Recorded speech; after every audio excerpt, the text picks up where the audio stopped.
Hi, I'm Kerry. I'm a YouTuber. I'm retired. I'm 76 years old.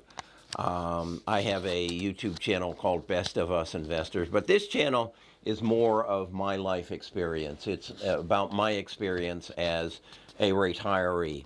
I just finished watching a video by another YouTuber who went through a whiteboard analysis of a gentleman he had a phone call with who had sold their house and ended up with $300,000 cash, moved to be closer to their grandchildren, was about 3-4 years away from Social Security, and his wife was as well. So they had the $300,000 of cash, but they were going to keep that, and they took on about a $2,600 mortgage payment where they were going to live closer to their children. And this YouTuber's whole analysis was, okay, how do we fund your retirement until you get to Social Security out of the $300,000 cash, and then how do we access the IRA of $100,000 once you get up to where you can to make your withdrawals, and then how does that blend in with Social Security, and how do we get you to your death? That was the analysis. And I thought, and he did a nice job. He got them to their death. And I thought about that, and I thought that apparently the individual was somewhere around 59 years old, 60 years old. What about those prior 60 years? What did he learn? What did he acquire? What knowledge does he have that he could share with other people? What kind of hobbies does he have? What kind of interests does he have? Or she that could generate income, just like I generate income from this YouTube channel. I have a daughter-in-law who generates income from her art skills. It just struck me that why do we assume that when we retire we stop and we don't work anymore, and or not take the word work out of it. We don't pursue any activity that might reward us with satisfaction as well as income. Why do we do that? That's my father's way of retiring. That's my grandfather's way of retiring. I don't think the millennials will retire that way. I think they will go through their life and they will acquire knowledge and information and likes and dislikes, and then they will go to their retirement and they will use that knowledge that they acquired and put it to good use for society and for themselves. So why would we just assume that we have an IRA of $100,000 and cash of $300,000 and expenses of $5,000, and we just got to make it to Social Security and get our check and just sit on the sofa and wait until we die? Why would we do that? What's the end goal here? What's just to survive? That's what I got from this YouTuber. I'm going to show you how with what you've got you can survive. Not thrive, not flourish, not grow, survive. Damn it, that's not what retirement should be about. That's not what life should be about. It should be about taking the skills we've acquired, the interest we've learned and thrived on, and making a productive contribution to society, rather than becoming a recipient of Medicare and Social Security and a drain on society. And I'm just seeing too many retirement videos who just focus on that. Titled, "What's the maximum Social Security you can receive?" What the hell does that matter? I'm a talented individual. I have skills. I have knowledge.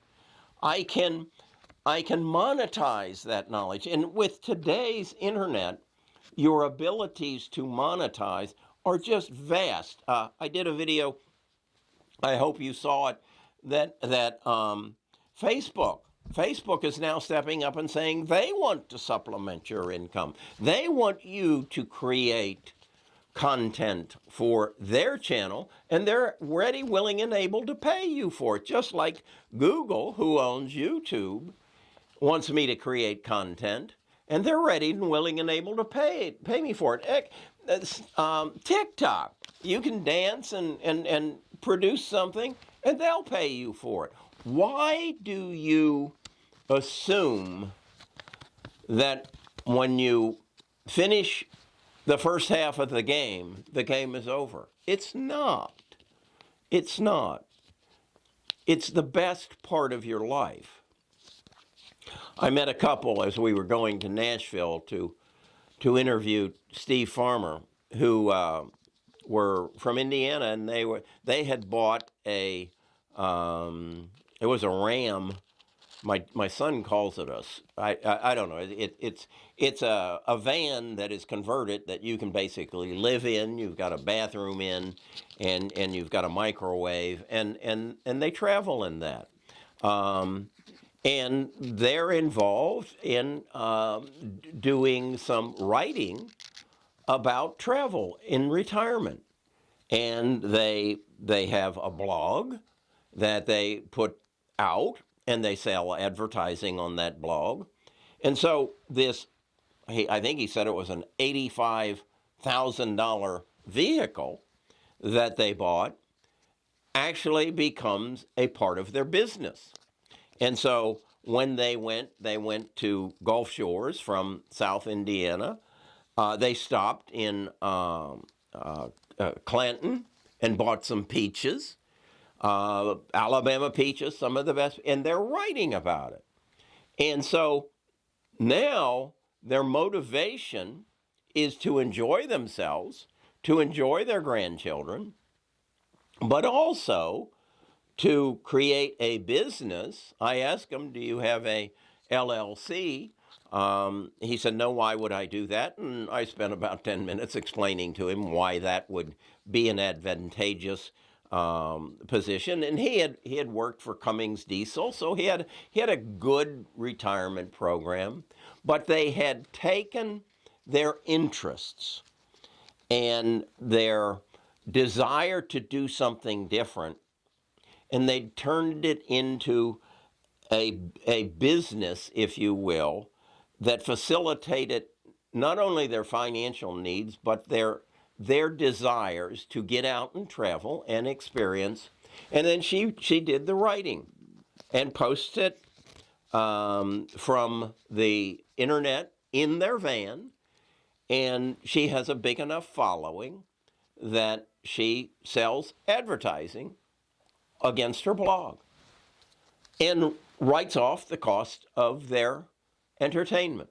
Well, why doesn't every financial advisor and YouTube financial talker ask the question, what are your assets, but what are your interests? And what other non-cash form assets do you have? One of the ones I love is your credit rating. These people who had $300,000 that they were, why didn't they go and find, I've said this before, find a young man who is a carpenter or a painter or whatever, and finance him to flip homes. And then as a financer, share in the profits of those flippings. Your credit rating is your best asset. Look up Ken Lancone. I love the statement that he made that rich people make money by borrowing from poor people to invest and generate capital. That's what I want you to do. That's what I want you to get from this channel. You have options. And those options are not always, how do I dispense with the cash that I've accumulated for retirement in retirement? You've accumulated other assets. Your credit score, your knowledge, your interest, your hobbies, and your presentation skills. And if you're not inclined to do a video, write, do a blog, speak, do a podcast. You'd be surprised. You'd be surprised at how industrious people are supplementing their retirement income and actually, as I preach, making the second half of their life the best half of their life. Okay, that's my take for today. The other thing I'd encourage you to do is venture over into Best of Us Investors and learn how to invest your money, and how there are opportunities for you to share in the changes in the world that we're having by investing in companies. It's what I do. It represents 45% of my retirement income right now is the growth of my stock portfolio. Why not? All it takes is knowledge, and knowledge can be bought for the price of a book or your time watching a video. Okay, make your retirement the best half of your life, and I hope to, at some point, have the opportunity to meet and talk with you and share our experiences so that we can all have a wonderful second half. Talk to you again.